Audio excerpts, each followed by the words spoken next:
Let's go to America now, where 20 out of 50 American states already have restrictions in place. They know what a woman is, and they say biological men cannot compete in women's sports. Most recently, Alabama Governor Kay Ivey signed legislation on Tuesday that prohibits biological men from participating in female sport teams in college. Previously, this ban only applied to schools, whether they're in primary school or high school. Now she's extended it to college.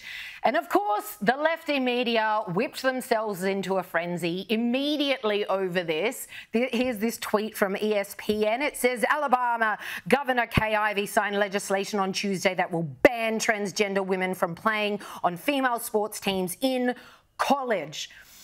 Well, the governor herself took no time to clap right back and tweet this in response. Let me fix that, ESPN.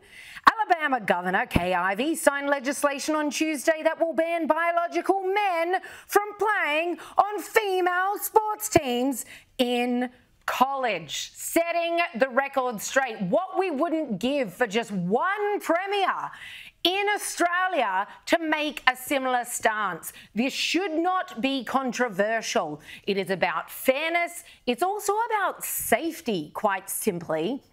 And lastly, there's a legitimate titan of intellect. You probably know his name, Dr. Jordan Peterson. He took CNN's coverage of the same on. He said Alabama Governor Kay Ivey on Tuesday signed a bill banning narcissistic men from parodying women and stealing their hard-earned victories. Is that what you meant, you lying bastard, CNN?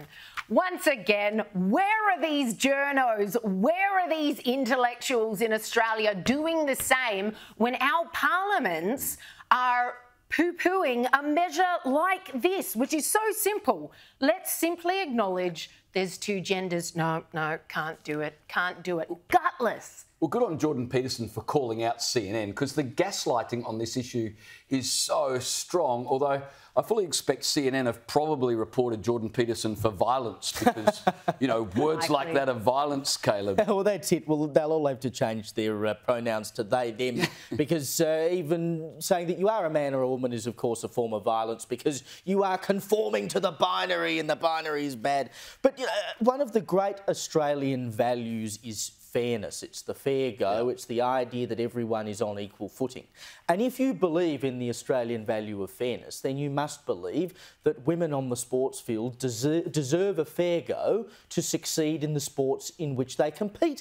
And we know, despite the science denial of many people, the same people who during COVID said, follow the science, they deny the science when it comes to transgender people, particularly men who've transitioned to women, and their strength when it comes to sport. Multiple studies have shown that even after lengthy periods on hormone therapy, if you've gone through puberty as a male, you retain a significant amount of that strength for the rest of your life, no matter what you do. It's just plain obvious. I'm just laughing at you because it just amazes me we need scientific studies to prove what we all know from, like, primary school. And on top of that, I mean, let me ask you, have you ever heard of a transgendered man wanting to compete in, you know, the men's sport? No, it of just course, doesn't happen. There's probably one or two, but of course not. You don't hear about them, and probably part of the reason, if they do exist, you don't hear about them is because it's a totally different ball game. I mean, someone who used to be a woman saying, I want to compete in a man's sport,